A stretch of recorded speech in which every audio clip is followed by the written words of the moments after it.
Hey everybody, and welcome to a special episode of Deckin Around. Today, we're going to be talking to Paul Ruccio, who's going to be an upcoming guest on the 52 Plus Joker convention. Paul is the creator of Jetsetter Playing Cards. But before we jump into it, make sure to like the video and subscribe to the channel. And ring the bell. So, what's up, Paul? How you doing today, man? Good. It's a great Sunday. How's it going? Can't complain here. It's beautiful here. It's starting to be fall. I'm sure, up by you, fall is definitely setting in. So, absolutely. We're in Massachusetts, where we can have all four seasons in 24 hours. Dude, there you Massachusetts, go, that's where it's all. That's what it's about. Steve, I knew you would be excited about that one from the jump, just because you miss home. So yeah, I mean, I don't miss home, but whatever. Don't let my mom hear that. Let me just first point out his headphones. Yeah. How cool is the fact that he's wearing Pilot's headphones? So cool. So I actually know the brand too, and I can't remember it off the top of my head, but when I was looking at headphones, not these ones, I have a nice pair of headphones somewhere, and I was looking at the ones I got and those as well, because I like how streamlined, how slim they really are and how fitting they are. And I also like the side plates you can customize, right? Yep. I think you can change these. Yep. Yeah.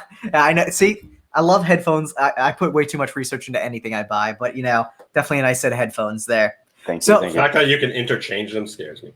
Yeah, you could customize them, make them your own, man. And I think that's something that actually ties perfectly into the discussion that Paul's going to be having, which is branding. Being able to make that connection with a customer and say, hey, here's a set of headphones that look like everyone else's, but you can go out and buy this custom little piece and make them uniquely your own. Why not? Yeah, so, I mean, when you think about branding and you think about products in general, depending on the type of product, and being able to do stuff like that becomes part of the brand and lifestyle. So if you're a headphone company and you have customers that their tastes change and stuff, why not give the opportunity to change something, so that if your tastes change or what you're using them for changes, you can make that adjustment, and it just becomes part of the brand overall.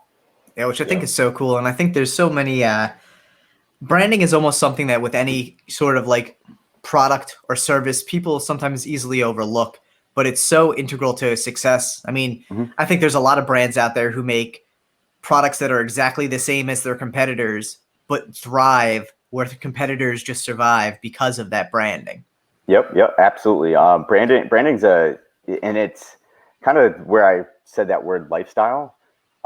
There's brands who are very, you could say, monotone. They release a product or offer a service, and it's kind of that repetitive thing. But when you have a brand that kind of just becomes part of you engage with it differently, right, which is a big deal. Absolutely. Yeah. Now let's rewind a little bit. Tell us a little bit. Tyler, mentioned that you're the creator of Jetsetter Playing Cards.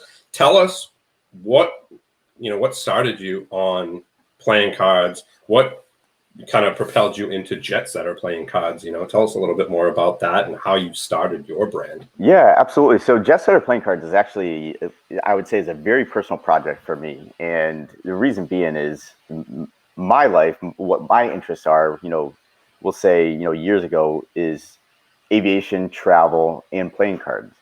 So I looked at it as an opportunity to kind of take some of my passions and put them together in a way that I saw, hey, if I was to have my own deck of playing cards that kind of fit into my lifestyle, what would that look like? And that's what Jetsetter Playing Cards turned into. So, right off the bat, I wanted to merge specifically the travel and aviation and playing cards.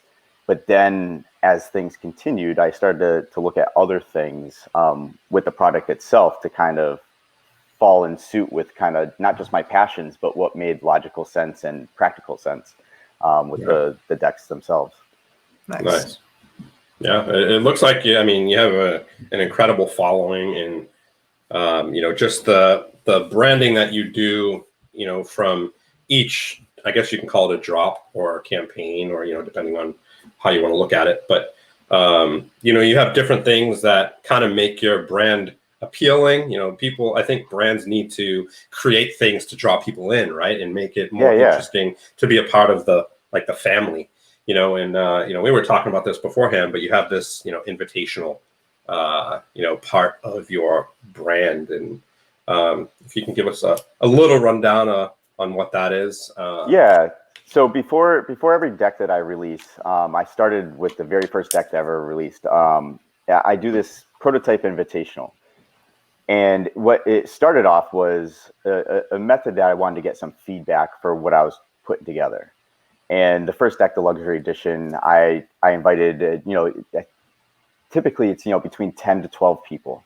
And I would send them a prototype, and all I was kind of really wanted was some feedback, especially with that first deck. Like, I was jumping into something that I felt like, was all new to me, playing cards, specifically. And from there, it just turned into a, more of a forum of just, beyond the deck. And Right. it became a small, like, micro community within the bigger playing card community.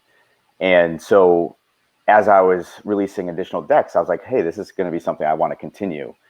And it's turned into such a great aspect of Jetsetter Playing Cards to be able to, now I look at it as a way to say thank you to a lot of the community, in the sense of, like, bring them into something like what I'm doing. And it's a lot of, like, behind the scenes. Like, I share a lot of, like, what I'm experiencing with decisions, things on the fly. Like, if something pops in my head, a lot of times I'll jump into, it's an Instagram chat, I'll jump into that chat and share it.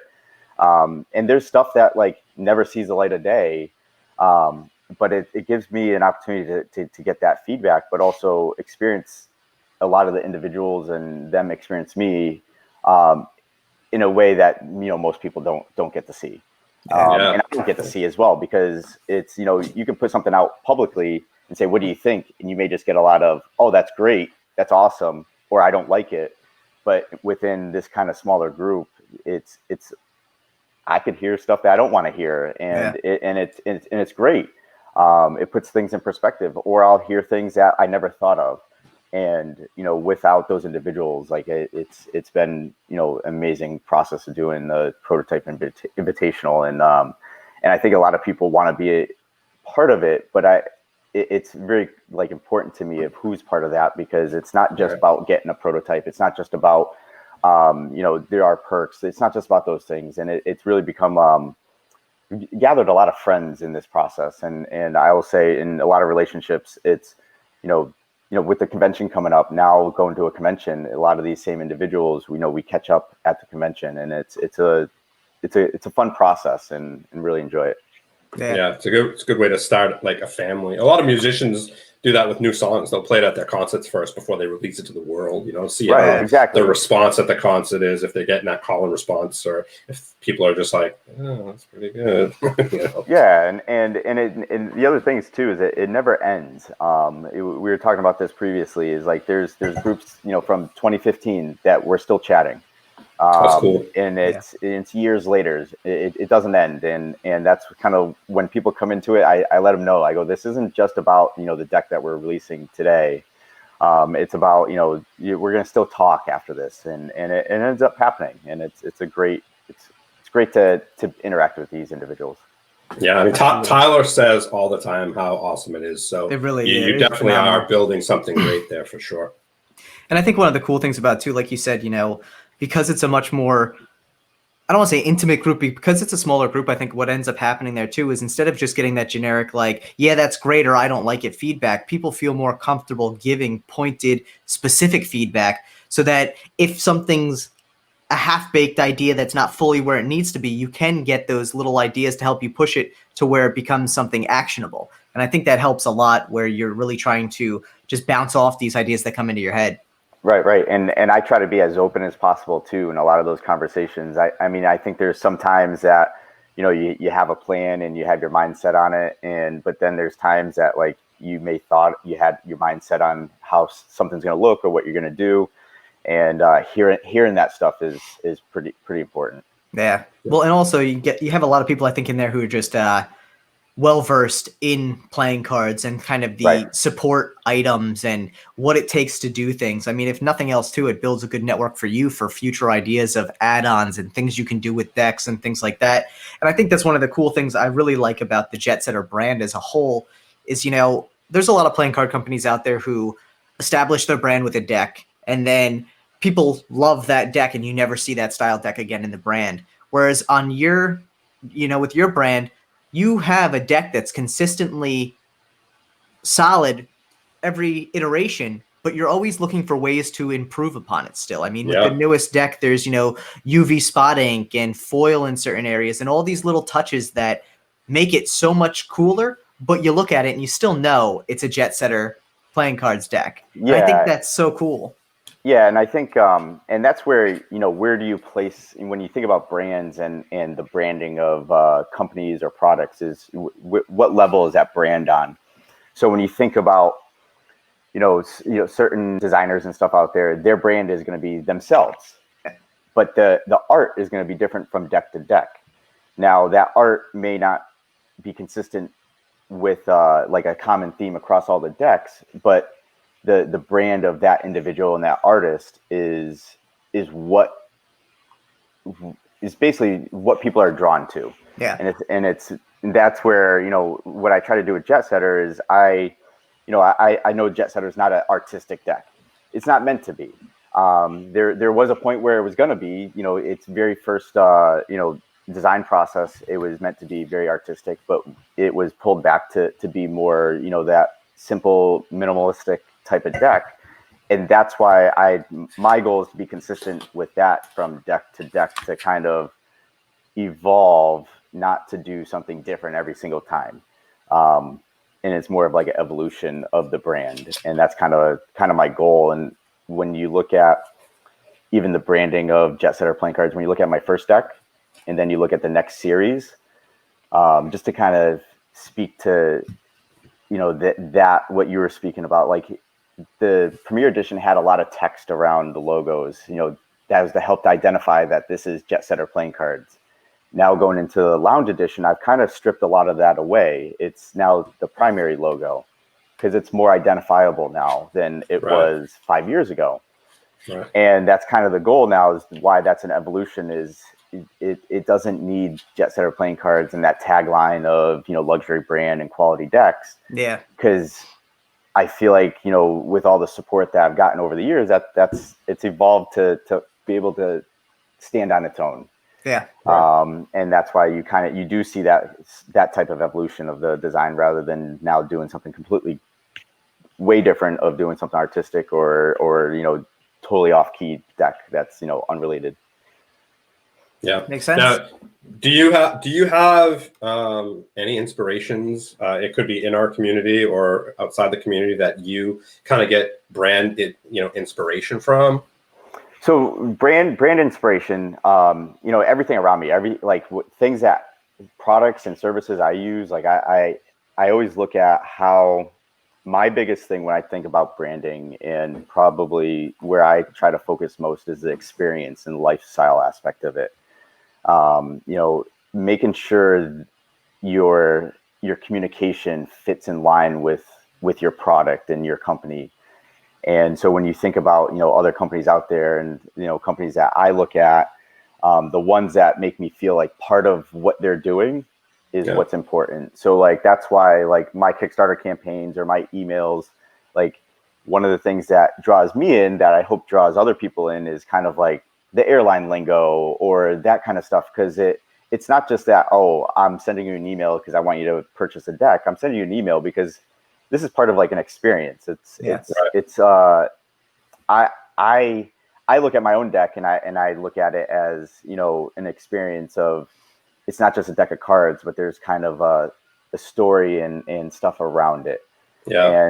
And that's what I try to do. So companies that are able to do that is kind of my inspiration, because you can like a product, you can like a person of a company and all that stuff, but unless if you feel part of that, I think that's where like branding is important. Yeah. Absolutely. I think, it's pretty interesting, because obviously everybody does their own thing and follows other people, but I have never seen branding like Apple, right? You see, I was talking to my girlfriend the other day, and she got a razor. It was a waterproof razor, and literally the box looked like it was from Apple. And so many companies have kind of just adopted that sleek, matte looking box that kind of slides over. I guess you would call it it's a box, but it's a telescoping box. It slides over. Mhm. It's really firm. It's nice. The product fits perfectly in. It has like perfect spot for the directions, instructions, whatever it is. And it's just literally Apple paved the way for how branding should look. And to this day, everybody copies Apple, whether it's literally a $2 piece, like a magnetic adapter for my Mac that I got on Amazon. It came in a box that looked like it was from Apple. And I'm like crazy. Hands down. So one of the things that my thoughts on stuff like that too is you got to make sure that whatever you do fits with your story and fits with your branding. Because one of the things Amen. Cohesiveness, man. Because I'm in the kind of the retail technology space, and when about, let's say, 10 years ago, when Apple started using their own products to ring out customers, that experience, that branding, they were using their own products to ring out, customer would come in, they could, sell an iPhone with an iPhone, that type of thing. Yeah. And a lot of retailers started to do that.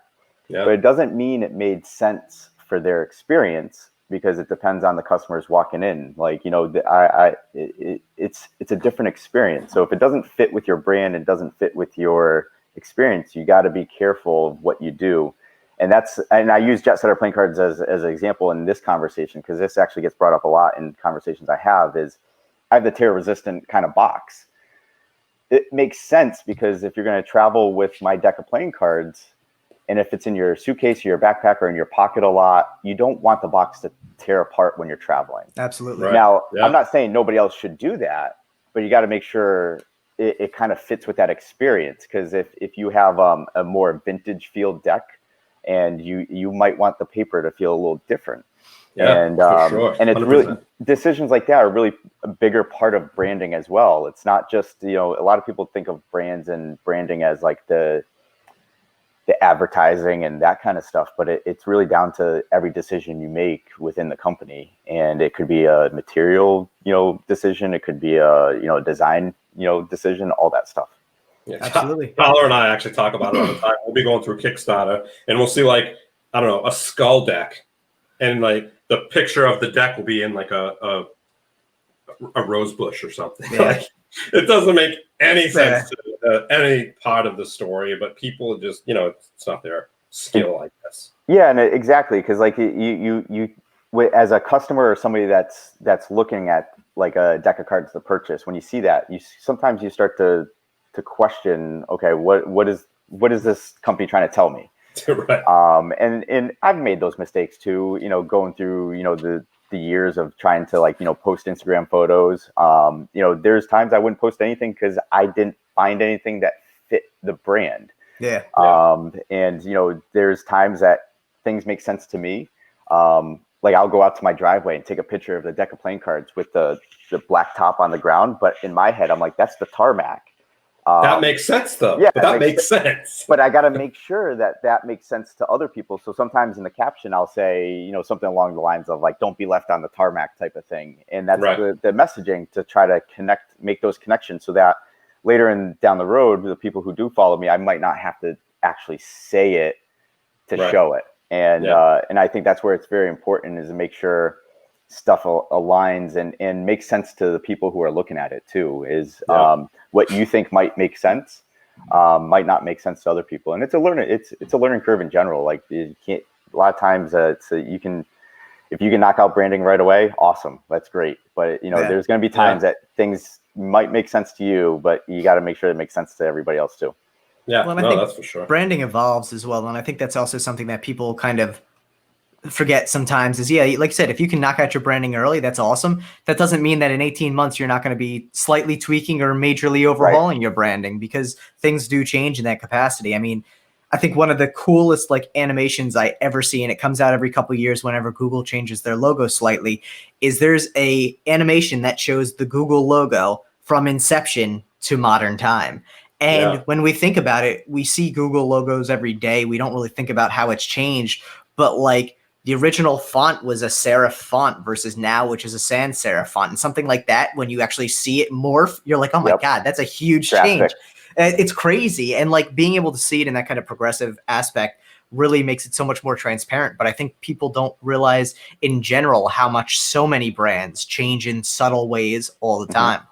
Yeah, I mean, FedEx, like so many big brands have changed. Yeah, and that's when you think about like the identity of a company, when you exactly what you say, when you look at either logos or even look at like photos of the story they're trying to tell, it's it changes, it morphs, it adheres to the people who are looking at it too, because it's perception as well. So absolutely.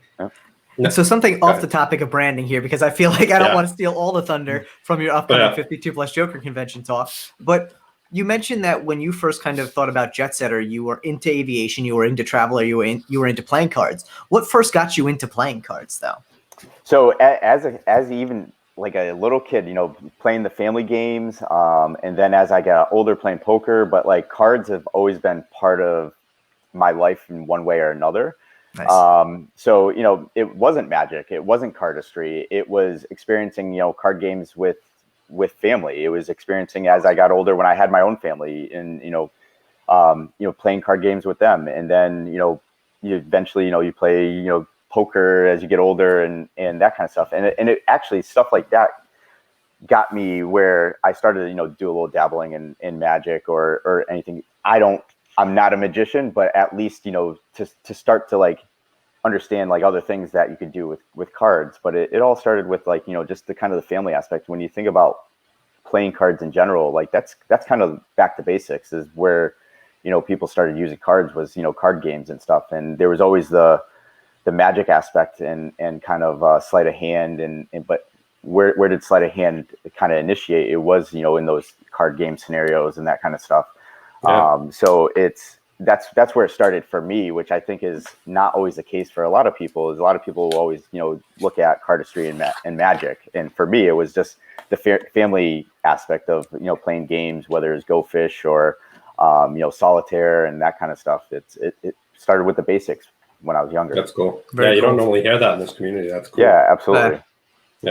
And you know what, though? That being said, you don't normally hear that, but I would challenge anyone out there to not have like a fond memory of like playing War or something like that. Yeah, 100%. 100%. But nobody says that. Yeah. Nobody thinks about that, right? Because it's like, how did you get into cards? And it's, I remember playing gin with my cousin because she was from Michigan, moved to Boston to live with us because she was moving. And literally every night we used to stay up to like 1, 2 in the morning and play gin nonstop, literally. And it's, that's, I mean, I didn't even know that there were different cards, we just had rider backs and we just played, cards.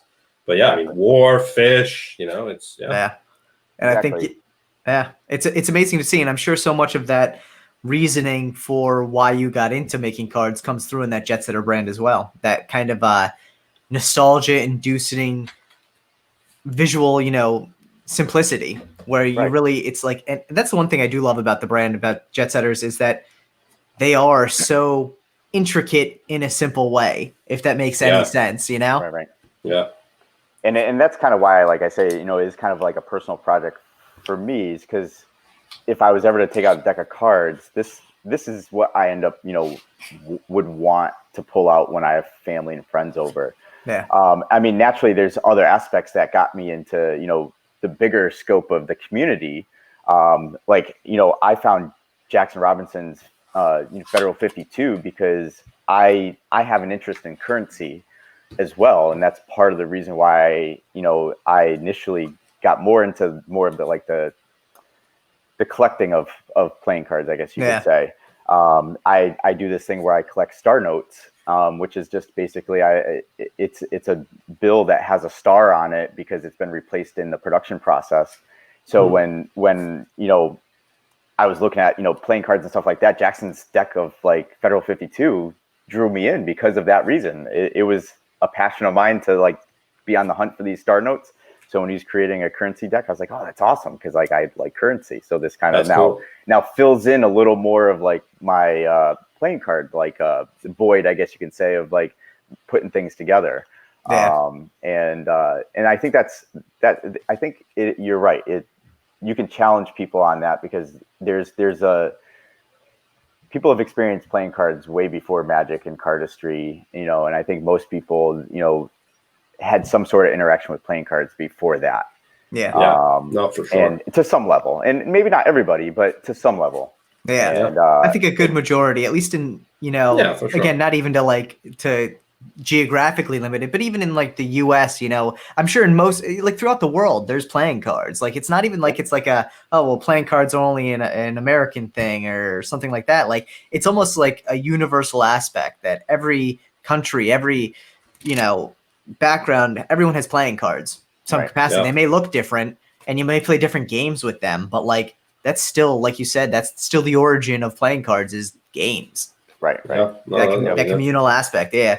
That's so true. Yeah. Now, what made you, like, how did you become aware of 52 plus, and what kind of brought you into that world of, because I think a lot of people collect, but they still don't know about 52, and it's kind of a special, I guess, would you call it a group or what? I mean, what? A club. I guess club group. I mean, it's kind of a special, club or group, and and how'd you hear about it, and what made you get involved? With, joining the first interaction, I guess you could say, with the club or awareness of the club was their forum, their message board that they have.